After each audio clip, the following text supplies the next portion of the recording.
y nos puede responder mejor a estas preguntas está en línea. Santiago, buenas noches. Todo el equipo de Especial Domingo, de La Cornisa, ¿cómo le va?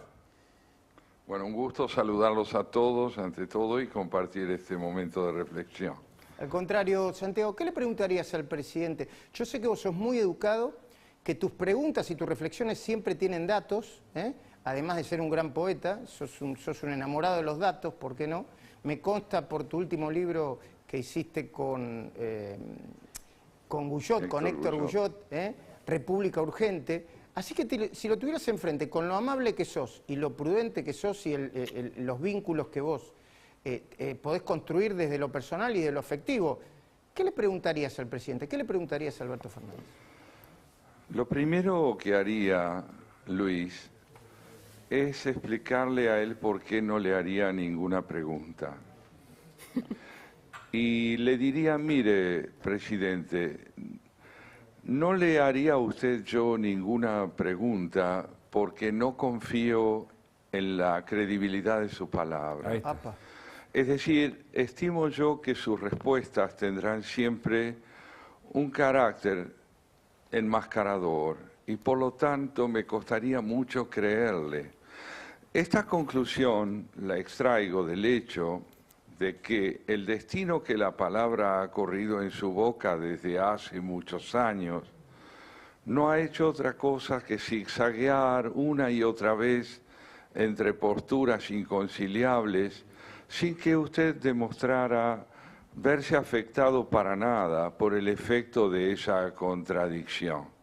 Recién escuchábamos a ese gran periodista que es Liotti diciendo que el presidente respaldaba al ministro de Economía hasta que en compañía del kirchnerismo desmentía esa postura brindándole apoyo al kirchnerismo. De modo entonces que lo primero que quiero expresar yo es esta dificultad que tendría para formular una pregunta en cuya respuesta pudiera creer. Dicho esto, ¿qué es lo que yo le diría? Concluyente, sí. Santiago. Dicho esto, ¿qué es lo que le diría al presidente? ¿Tiene usted idea del efecto social que produce la pérdida de credibilidad de su palabra en una sociedad que necesita orientación? ¿La tiene? Esa es la pregunta que yo le haría. Y esperaría su respuesta. Ahora, yo supongo que también le preguntaría... Claro, porque no creería en su respuesta, dice Santiago. No. Solo le dejaría planteado un interrogante que remite a una deuda contraída con la comprensión profunda de su investidura. Una investidura cuya credibilidad está minada precisamente porque en una democracia republicana la palabra no es una herramienta más.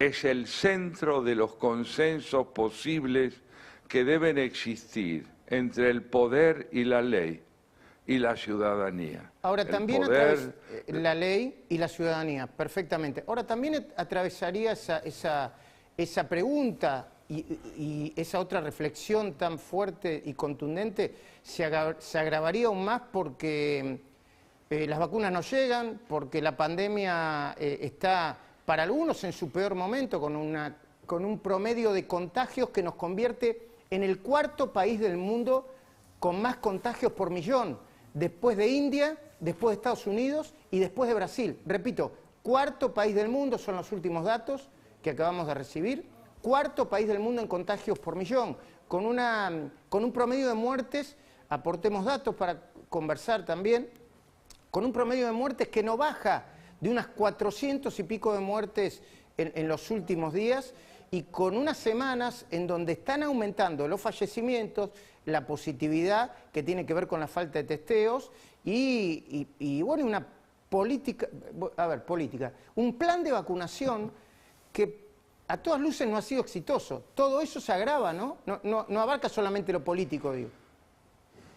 La situación es objetivamente grave y el destino que la gravedad de esa situación corre en el discurso oficial agrava aún más la magnitud de la impotencia social y de la gravedad sanitaria del país.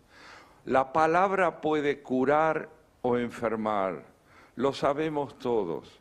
Una palabra sanadora es una palabra responsable y frontal en su franqueza. Cuando es encubridora, cuando tiende a eludir la responsabilidad que debe tener ante el sufrimiento, estamos ante una palabra que ha perdido sentido. Y la palabra del presidente o del Estado a través de la Cancillería, en ese tuit tan... Yo iba a utilizar la palabra desafortunado, pero me parece que es peor todavía. En ese tuit en la que le adjudica a Israel una fuerza desproporcionada contra los ataques de un Estado terrorista, no un Estado, de un grupo terrorista y paraestatal como es Hamás, y la falta de diferenciación de eso, ¿no? De el poner en el mismo lugar, en ese tuit, no sé qué pensás vos, Santiago, yo te escucho porque sabés mucho más que esto, en poner en igualdad de estatus institucional a un Estado democrático, te puede gustar más o no, la política como el Estado de Israel, con un grupo guerrillero que fue el mismo que atacó y que protagonizó los atentados contra la AMI y la Embajada de Israel. Las relaciones del peronismo, particularmente en el momento en que Montoneros se autoconcebía como la expresión de vanguardia de un peronismo revolucionario, las relaciones de ese peronismo con la dirigencia terrorista se remonta a los años 70 y nunca fue desmentida ni concebida por el propio peronismo como algo que inspirara la necesidad de una autocrítica o comprometiera su propia concepción de la política. La palabra que sostuvo la Cancillería respecto de Israel pone de manifiesto no solo una profunda incomprensión de la complejidad del problema, sino la necesidad de sostener un prejuicio que vuelve a encubrir la magnitud de los hechos, como ocurre en el caso de la salud pública. Israel, hasta donde yo tengo entendido, es el único Estado del planeta que se ve amenazado por un proyecto de extinción total. Todos los estados tienen enemigos, pueden tener más o menos adversarios, pero no hay ninguno de ellos que se vea amenazado por el riesgo de verse arrasado totalmente, como lo está Israel por Hamás, un grupo terrorista que aspira a la extinción de los judíos, empezando por los de Israel, y que, como bien recordabas, no ha vacilado en atacar otras naciones como la nuestra, sin que nuestro país se hiciera cargo hasta el día de hoy de la expresión de la verdad que atañe a esos dos crímenes terribles y donde la Argentina ha estado involucrada y vuelve a estarlo y sigue estándolo a través del encubrimiento de lo sucedido. Ahora, Santiago... Otra vez... No, perdón, termina. No, solo quiero decir, Israel se defiende de un ataque terrorista como el único Estado democrático del Medio Oriente. Aquí la desproporción no es entre la fuerza militar de uno y otro lado, sino entre el significado que cobra la fuerza militar en el marco de un proyecto terrorista por un lado y de un Estado democrático por el otro. Ahora, yo quería preguntarte, Santiago, porque esto es muy interesante y seguir conversando con vos también, ¿no? Agustina, creo que le están avisando que ya se suma a nuestra conversación, si no te parece mal, seguro que no. Así Andrés es. Malamud, pero mientras que esperamos la conexión, que ya está conectado, yo quería preguntarte a propósito de esto, Santiago, el saldo de la cantidad de muertos que hay es cada vez más alta. Ayer hubo una controversia internacional porque en uno de los bombardeos Israel atacó, hay que decir con precisión, avisando antes, un edificio donde prestaban servicios muchas agencias de periodismo, entre otras si mal no tengo entendido, Al AP, Jazeera, Associated Press. Associated Press y Al Jazeera. ¿Cuál es tu mirada sobre ese hecho puntual o hay que ponerlo dentro de un contexto eso? Creo que siempre es conveniente ponerlo dentro de un contexto. Una de las diferencias fundamentales entre las fuerzas militares de Israel y Hamás es que Hamás, para proceder, encubre sus acciones y sus ubicaciones en medio de su propio pueblo, de sus escuelas, de sus hospitales, de oficinas donde actúan organismos internacionales. Perdón, los pone como escudo. Los pone como escudo. Los pone, bueno, muy bien, los pone como escudo. El ejército israelí va al frente de su pueblo, no se encubre en él para atacar. El procedimiento de Hamás revela hasta qué punto aspira a contener los ataques que pueda sufrir por parte de Israel en devolución de sus agresiones, valiéndose de la población civil y de profesionales del periodismo como recursos que podrían comprometer el procedimiento militar de Israel. ¿Quién juega con la vida de los demás? ¿Israel o Hamás? ¿Te parece, Agustina, que lo introduzcamos a Malamud y le transmitamos la pregunta que le acaba de transmitir, que acaba de plantear a toda la audiencia Santiago Kovadlov? Así es. ¿Nos escuchás, Andrés Malamud? Perfectamente. ¿Cómo están? Buenas noches. Bueno, ahí escuchábamos entonces la reflexión de Santiago Kovadlov, que también te saluda. ¿Coincidís? Santiago tiene una visión filosófica y a mí me parece súper fascinante escucharlo siempre. Yo tengo una visión geopolítica. Mi trabajo consiste en ciencia política y por lo tanto él tiene una visión normativa y yo tengo una visión positiva, en el sentido de que él describe lo que debe ser y yo trato de entender lo que es. ¿Y en qué ese es? aspecto, ¿qué es? Es una guerra entre dos estados, uno reconocido, Israel, y otro no reconocido, Palestina. Y el estado no reconocido de Palestina está gobernado por dos diferentes facciones, una de las cuales comete actos de terrorismo. Pero en este caso está cometiendo acciones de guerra, desde un territorio dispara misiles contra otro territorio. E Israel responde de la misma manera. Ahora, Es Andrés, una guerra no declarada, pero es una guerra. ¿por qué la Argentina tuvo esta respuesta, ¿no?, frente a lo que está sucediendo con este comunicado? Lo hablábamos recién con Santiago Kovadlov, ¿no?, en el que dice que hubo un uso de la fuerza excesivo y de hecho generó rispideces con Israel, que dice, bueno, pero nosotros, digamos, Argentina dice, nosotros estamos respondiendo a lo que dice la ONU, pero esto no significa la relación que hay entre los dos países. ¿Por qué Argentina hace esto y cómo queda parado el país? Argentina es un país periférico y relativamente irrelevante en términos geopolíticos. Su política exterior es política doméstica. Cuando el gobierno hace declaraciones de este tipo, está buscando agradar a su base electoral. Esta es la explicación.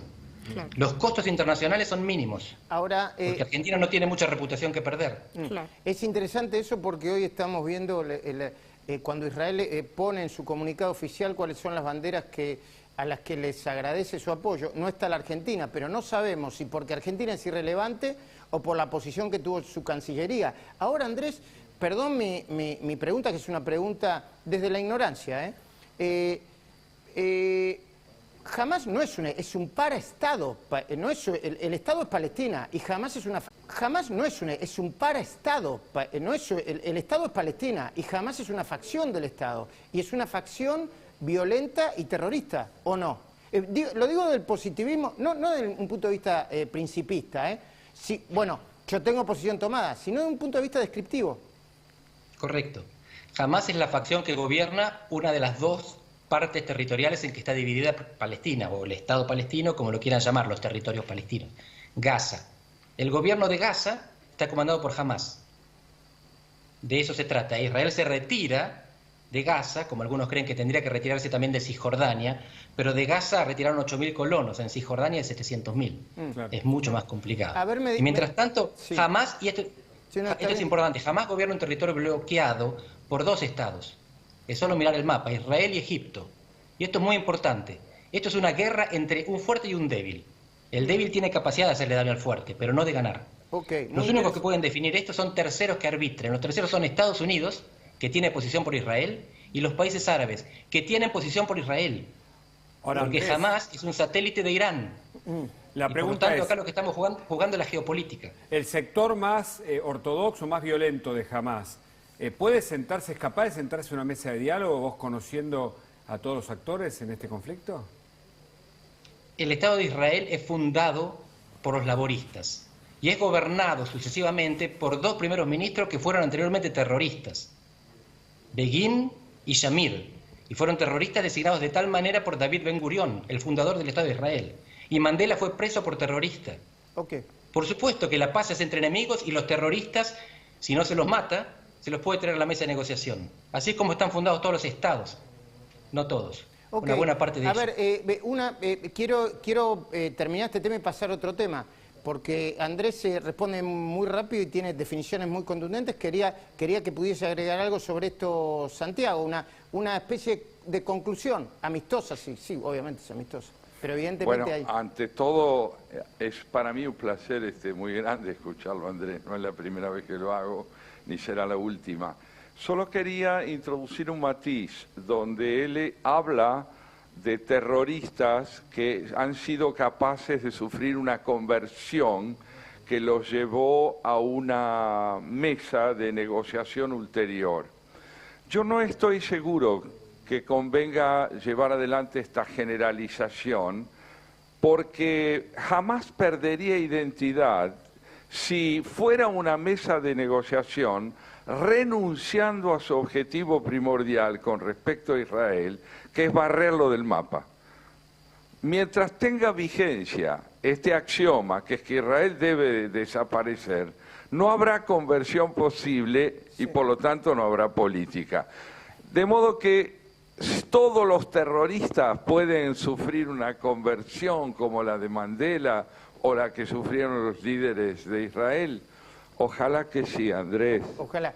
Bueno, yo creo, esto lo dejamos pendiente porque está buenísimo. Muy interesante. Ojalá la Argentina tuviera este tipo de debates con estos matices, con este nivel democrático, todo el tiempo. Bueno, y de eso se trata la sección que vamos a proponer hoy en La Cornisa, que es profundamente política.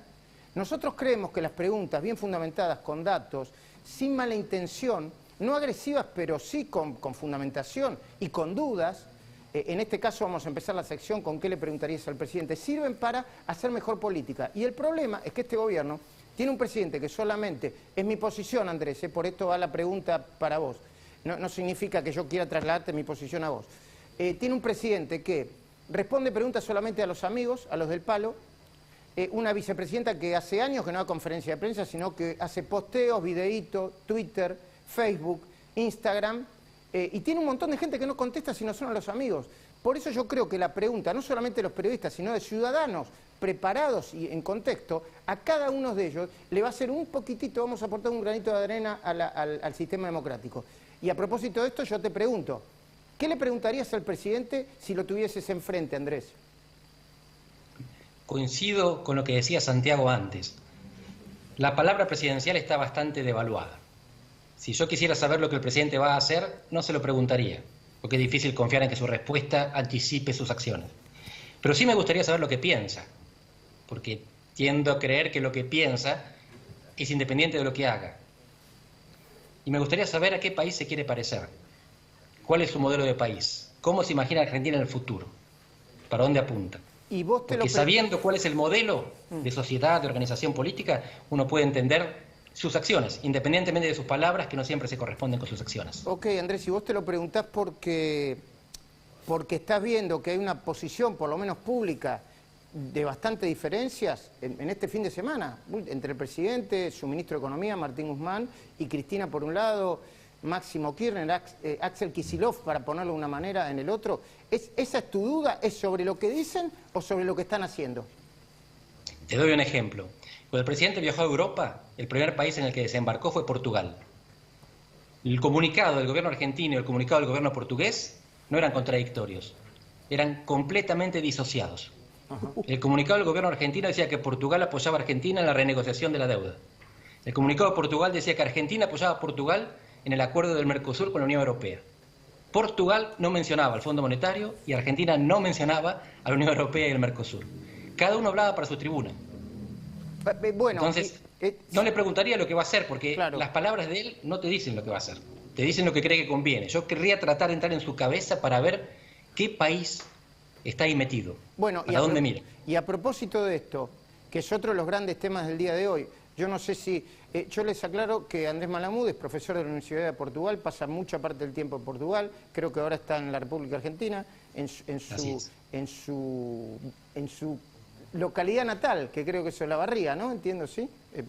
Nací en Capital, pero me escapé temprano, sí. Bueno, estoy en Olavarría, donde crecí. Y la pregunta que yo te quiero hacer es, en este contexto, lo que dice y lo que hace el presidente con el COVID, con el tema del COVID, y los resultados que estamos viendo de la política del plan de vacunación y de la pandemia, ¿no son absolutamente contradictorios? ¿No están mintiendo? ¿No deberían hacer una profunda autocrítica sobre el desastre administrativo y sanitario de la pandemia? En general los gobiernos no se autocritican en público. Claro. A veces algunos dirigentes lo hacen después de terminar el mandato, y generalmente terminan ese mandato porque perdieron y entonces hicieron una autocrítica y es difícil volver a creerlos. Pero el gobierno lo que hace es compararse. Y en la comparación, en un mundo que está bastante mal, no siempre son los peores del curso. Y Argentina no es el peor del curso. Está mal, pero muchos del resto, muchos de afuera están peor. Montones de afuera. Así que es la misma, el vaso medio lleno, medio vacío. En realidad, cuando uno ve la cantidad de gente que está muriendo, y todos tenemos conocidos, próximos que murieron, se da cuenta lo grave que es esto. Pero no es que en otros países estén saltando de alegría. De los 20 países con más muertos per cápita del mundo desde que empezó la pandemia, 16 son europeos. Incluyendo algunos microestados. Yo te escucho con mucha atención siempre. Tampoco es necesario que te lo diga cada 5 minutos, pero no comparto tu opinión y mis datos no son los mismos que los tuyos. Por ejemplo, yo te escuchaba recién, pero vos estabas hablando de la última semana. No, y los datos de contagios. Y los datos de contagio. Argentina se está convirtiendo está hablando de los datos de contagio y de la cuarentena eterna que generó un efecto en la economía y en la propia política sanitaria malísimo, porque era el único instrumento que tenían. Ahí estamos. La economía es otro problema. Ahí Argentina sí se distingue como el peor del curso. La economía ni hablar. La inflación no existe en el mundo. Existen 6 países y nosotros somos uno de ellos. Los países tienen crédito. Perú, Bolivia se financian en los mercados internacionales al 2%. Argentina no tiene crédito internacional. Andrés, pero a nivel sanitario no estamos tan mal. Yo te hablo de muertos, no de contagios. No, bueno. Y en muertos estamos número 25 en el mundo. Es horrible. Pero están peor que nosotros, Estados Unidos, Brasil, Gran Bretaña, Italia, Francia. Si no consideramos esto, no estamos diciendo toda la verdad. Para mí hay que contar los muertos por millón y la aceleración en las últimas semanas de los muertos. Pero yo te escucho con atención. Igual, y te agradezco que hayas compartido con nosotros. Quiero que Santiago se vaya con una, mínima, porque se nos acaba el tiempo, fue una charla apasionante, la que tuvimos con ambos. Una mínima conclusión, Santiago, por favor. Bueno, es difícil que esa conclusión no sea provisional. Creo que yo tengo coincidencias muy de fondo con Andrés Malamud, entre ellas está el amor a Portugal, pero no voy a hablar ahora de eso. Sino que ni hablemos. Creo que es muy importante entender que cuando buscamos la verdad de los hechos en el campo de la política y tenemos que escarbar por detrás de lo que los políticos dicen y del modo de diagnosticar los hechos que llevan a cabo, es porque estamos luchando por el sustento de un sistema que no está apoyado por la acción de los gobiernos, en este caso el nuestro. Nuestro gobierno está en manos formales de un hombre que por un lado tiene que ejercer los atributos que le da su investidura en defensa de un sistema republicano y por otro lado procede apoyando a quienes están minando la significación de las instituciones republicanas de la Argentina. Bien. Esta disociación solo puede llevar a un agravamiento del conflicto. Bueno, agradecido mucho con ambos. Un lujo tener este nivel de conversación y de debate democrático. Agustina, Hugo, dispongan. Sí, muchísimas gracias, Santiago Kovatlov, Andrés Malamud y Luis, gracias por sumarte a este pase con nosotros. Hasta aquí llegamos nosotros con Especial Domingo, pero quédense, pues ya arranca la cornisa. Buenas noches.